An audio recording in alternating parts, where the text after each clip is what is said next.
সময় দিতে হবে, 1 ঘন্টা 5টা ঘন্টা অথবা একদিন একটা সময় নিলেন, বললো ঠিক আছে তোমার সময় দেওয়া হবে, কিন্তু দাবি হলো যদি তুমি এখানে কোনো একজন জামিনদার দিয়ে যেতে পারো। কি দিয়ে যেতে পারো?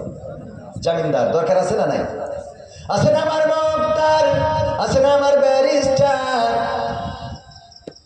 হ্যাঁ, সেই বিচার কি জন্য বলে? রোজ হাশরের ময়দানেতে তিনি আমায় করবেন পার, আমি পাপী তিনি জামিনদার, আমি পাপী তিনি জামিনদার। আছে না একটা গান? জামিনদার, আমাদের জামিনদার কে? কয় আল্লাহ। জোরে কোন তো কে? মানে কেউ জানে কেউ জানে না। শাফায়াতকারী কে? নবী মুহাম্মদ সাল্লাল্লাহু আলাইহি ওয়াসাল্লাম। শাফিয়াইনা মাওলানা মুহাম্মদ। সব পড়ি সব খায়। কি বলবো মুসলমান, দুঃখের কথা। মাঝে মাঝে মনে হয় ওয়াজ মাস ছেড়ে দিয়ে ভিক্ষে করি। সারা জীবন ওয়াজ করি, বললাম হুজুর ফরজ এখনো শিখাইতে পারি। হ্যাঁ, তারপরে প্রশ্ন লাস্টে প্রশ্ন বড় হুজুর আছে যে উনি দিবেন, আমি তো ছোট মোস্তফা মাহবুব আলম, উনি ওই যে মিশরেতে ডিগ্রি করা। আমার দুর্বলতা তো বলেই দিছি, আমার প্রশ্ন করি দাঁত ভাঙা প্রশ্ন করেন না, উত্তর না দিতে পারলে তখন মান সম্মান যেমন যদ্দূর আছে ওই বই তো থাক। তো ভাইরা আমার, যাই হোক, চেয়ারম্যানের প্রশ্ন থাকতেই পারে, আমরা চেষ্টা করবো ইনশাআল্লাহ। ওনার মনের মধ্যে প্রশ্ন তো উদয় হবে, এটাই স্বাভাবিক। তো এখন আছেন আমার মুক্তার, আছেন আমার ব্যারিস্টার, রোজ কাল কিয়ামতের বিচারেতে তিনি আমার করবেন পার, আমি পাপী তিনি জামিনদার। এই গানটা যিনি গেয়েছেন লিখেছেন উনি আল্লাহকে জামিনদার বলেন নাই, উনি কাকে জামিনদার বলেছেন? হযরত মুহাম্মদ সাল্লাল্লাহু আলাইহি ওয়াসাল্লামকে। এবং তিনি আমাদের জামিনদার, তিনি পরকালের ময়দানে দাঁড়িয়ে আমাদের জন্য শাফায়াতকারী হবেন। উনি একমাত্র ব্যক্তি যিনি পরকালের ময়দানে পরিচয় নিয়ে দাঁড়াবেন। আমার মা আমার পরিচয় দিবে না, আমার বাবা আমার পরিচয় দিবে না, আমার স্ত্রী আমার পরিচয় দিবে না, আমার সন্তান আমার পরিচয় দিবে না, চেয়ারম্যান বলবে না যে আমার ইউনিয়নের লোক ছেড়ে দাও, আমিও বলবো না উনি আমাদের চেয়ারম্যান, ওনার মাফ করে দাও। কেউ কারো পরিচয় দিবে না। পরকালের ময়দানে একজন, অনলি ওয়ান পারসন, শুধুমাত্র আপনার জন্য আপনার পক্ষ নিয়ে দাঁড়াবে, তিনি হলেন হযরত মুহাম্মদ সাল্লাল্লাহু আলাইহি ওয়াসাল্লাম। আর এই রাসূলকে আমরা চিনি না, এই রাসূলের প্রেমে আমরা পাগল হই না, এই রাসূলের জন্য ভালোবাসা থাকে না, এই রাসূলের আনিত বিধান আমাদের পছন্দ হয় না, অথচ এই রাসূলই শাফায়াতকারী হবেন। শুধু তাই না, তিনি শাফায়াত করবেন পাপীদেরকে। কাদেরকে? পাপীদের পক্ষে দাঁড়াবেন। যারা পাপী না ওরা তো পার পেয়েই যাবে। চেয়ারম্যানের কাছে নাগরিক সার্টিফিকেট আনতে যাবে কে? যার নাগরিক সার্টিফিকেটের দরকার, মানে মানুষের বিশ্বাস করছে না এই ভালো মানুষ কিনা, সে যাবে চেয়ারম্যানের কাছে, ঠিক কিনা? আর আমার মতো মানুষ এই যদি দাঁড়ায়, ও কবির বিন সামা, ঠিক আছে আপনি যান, তাহলে আমার আর ওনার থেকে সার্টিফিকেটের দরকার আছে? তাহলে সার্টিফিকেট লাগবে কার? খারাপ মানুষের। যে মানুষটা একজন বলবে যে না লোকটা ভালো। তো সুতরাং বিশ্বনবী কোনো ভালো মানুষের পক্ষে দাঁড়ানোর দরকার হবে না, বিশ্বনবী নামাজির পক্ষে, রোজাদারের পক্ষে, ইমানদারের পক্ষে দাঁড়ানোর দরকার হবে না। উনি দাঁড়াবেন পাপীদের পক্ষে, যে গুনাহ করেছে, অপরাধ করেছে, জেনা করেছে, ব্যভিচার করেছে, অন্যায় করেছে, তাদের পক্ষে দাঁড়ায় আল্লাহর নবী বলবেন আল্লাহ আমার উম্মত ক্ষমা করে। সুবহানাল্লাহ। চিন্তা করা যায় যে পাপী না তার তো আমলনামা ডান হাতে দেবে, কোন হাতে দেবে? কথা কয় না, ডান হাতে দেবে। দাড়ি পাল্লায় ওজন দিলে কোন পাশ ভারী হবে? ডান পাশ। এবার ফুল সিরাতে গেলে সোজা টান টানে পারবি, জান্নাতের মধ্যে চলে যাবে। তো ওর কি রাসূলের কাছে যাওয়ার দরকার আছে? যাবে কোনজন? যেই জন অপরাধী, পাপ করেছে, গুনাহ করেছে, জেনা করেছে, মিথ্যা বলেছে, ব্যভিচার করেছে, এমন অপরাধী রাসূলের কাছে যাবে। বিশ্বনবী সিজদায় পড়ে থাকবেন, উম্মতি উম্মতি বলে কান্না করতে থাকবেন। সাহাবীরা যে যখন দাঁড়াবেন বলবেন ওগো নবী বিপদে পড়ে গিয়েছি, সুপারিশ করতে হবে। আল্লাহর নবী সিজদা থেকে মাথাটা উঁচু করবেন আর বলবেন আজকের এই দায়িত্ব আমার, চলো আল্লাহর কাছে সুপারিশ করব।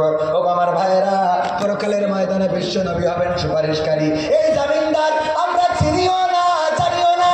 কয়দিন আগে একজনের দেখলাম অনলাইনে, আমিও মাঝে মাঝে প্রশ্ন করি হুজুর ফরজ কয়টা? কয় 3টা। আমি বললাম কি? কয় জোহর, আসর আর মাগরিব। দেখেন আমার ভিডিও আছে অনলাইনে। এভাবেও ভালো কাজ করা যায়। আমি একটা অনুষ্ঠান পরিচালনা করি, 120তম পর্ব করেছি। প্রশ্ন করি, এমন এমন উত্তর দেয়, কালেমা তাইয়্যিবাটা পড়েন, কয় লা ইলাহা ইল্লা আনতা সুবহানাকা ইন্নী কুনতু মিনাজ জালিমিন। কলেমায়ে তাইয়্যিবা ওর মনে হয় বাদে ফেলাই দিয়েছি, মুসলিম দোয়া করে বসে থাকে। দেখেছেন কিনা? চোখে পড়ে কিনা আপনাদের? একজন জিজ্ঞেস করলো যে আমাদের নবীর নাম নাম কি? বলছে নবী। বলছে নবী আছেন আমাদের নবী রাসূল, তার নাম কি? তা বলছে শেখ হাসিনা। দেখেছেন না? আমি বানাই বলছি না, বাস্তবতা। আমি একজনে জিজ্ঞেস করলাম জাতির পিতার নাম কি আমাদের মনিহারের সামনে, বলছে বঙ্গবন্ধু শেখ মুজিবুর রহমান। আমার ভাইরা, আমরা রাসূলকে চিনলাম না, রাসূলকে জানলাম না, কোরআন পড়লাম না, কোরআন ধরলাম না। ওদিকে যেমন আমি পবিত্র কোরআনের সূরা আল ইমরানের 102 নম্বর আয়াত তেলাওয়াত করেছি, মনে আছে না নাই? ইয়া আইয়ুহাল্লাযীনা আমানুত্তাকুল্লাহ হাক্কা তুকাতিহি ওয়া লা তামুতুন্না ইল্লা ওয়া আনতুম মুসলিমুন।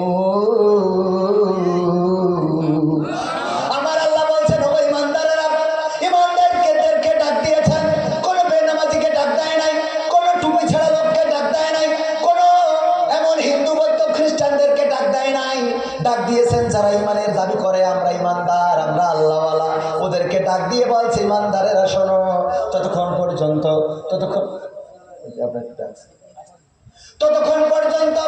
তোমরা আল্লাহকে ভয় করো যেমন করে তাকে ভয় করা উচিত, আর ততক্ষণ পর্যন্ত মৃত্যুবরণ করো না, যতক্ষণ পর্যন্ত না পূর্ণ মুসলমান হতে পারো।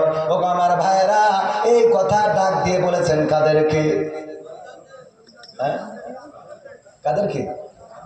ইমানদার।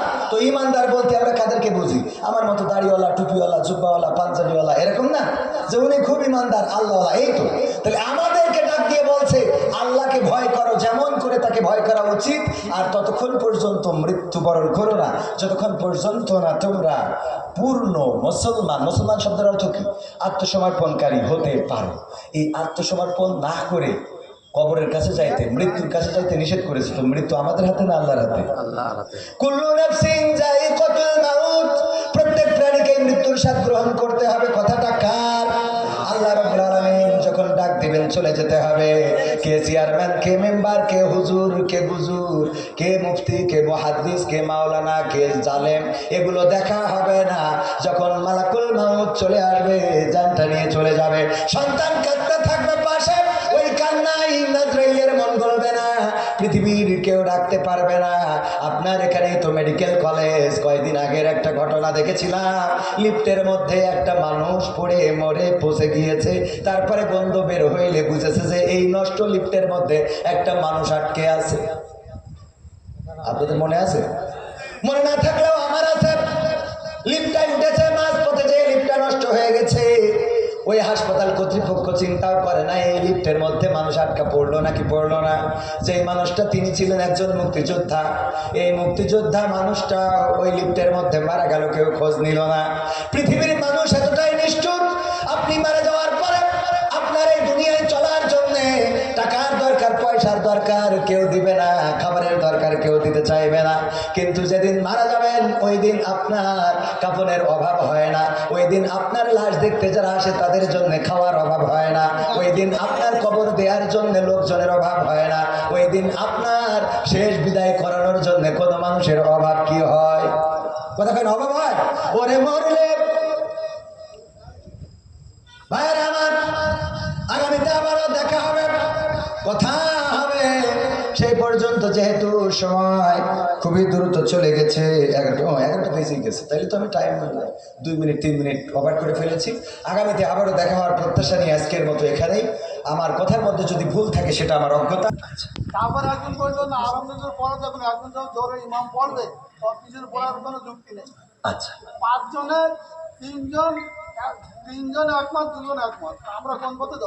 এখানে বিষয়টা হলো ইখতিলাফ আলেমদের না। বাবারে আমার তো তাহলে এবার আমি একটু উত্তর দিই। সেটা হলো আমি তো অত বড় হুজুর এই বিষয়ে বড় হুজুর উত্তর দিক নাকি? আমি শুধু এতটুকু বলি, সেটা হলো ইখতিলাফটা আলেমদের, এই ইখতিলাফ এটা এখন শুধু না, বিশ্বনবী সাল্লাল্লাহু আলাইহি সাল্লামের সাহাবীদের যুগেও ইখতিলাফ ছিল। এটা মত পার্থক্য থাকবে। আপনি একজন চেয়ারম্যান, বাংলাদেশে অসংখ্য চেয়ারম্যান আছে না নাই? তো সব চেয়ারম্যান কি একই সুরে কথা বলে? বলেন। ইসলামের মধ্যে ভেদাভেদ হবে কেন? চেয়ারম্যানই করে একদিনে, ইসলাম একদিন। ও। এর মানে ইসলামের প্রতি আর আপনারা তো বুঝাইতে পারবেন না। আমি যদি বলি, যেমন আপনি একজন আলহাজ মানুষ, দেখেন আপনি সব বাদ দেন, ইসলামের বেসিক কিছু নিয়ম আছে। সাথে ইসলামের কোনো সম্পর্ক নেই। আচ্ছা, ইসলামের তো আপনি হজটা করেছেন, তাই না?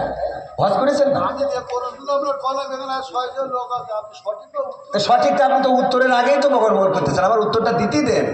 আমার কথা তো বলতে দেবেন, তা বলতে না দিলে আমি কি করে বুঝাবো? আইতে কথা বলি না, বলো ক্ষমতা ল্যাঙ্গুয়েজ সুদা করে না, সুদা করে দাও বলে ল্যাঙ্গুয়েজ সুদা করে বলে, আমি বলছি আমার কথা তো বলতে দেবেন। ল্যাঙ্গুয়েজ সুদা করে দাও কিন্তু একদম ঠিক আছে। প্ল্যান করতে গা কত প্ল্যান করতে যাবি সাপোর্ট দেবো, একটা চোখ পাঁচটা করে দেবো কিন্তু আমি প্রশ্ন করলাম, একজন লোক বলছে যে আলমদের সঙ্গে নামাজ পড়লে শুরু না বললে নামাজ হবে না, আমি ভাবতে পারতেছি কোন জায়গায় কি বলছে জানি না।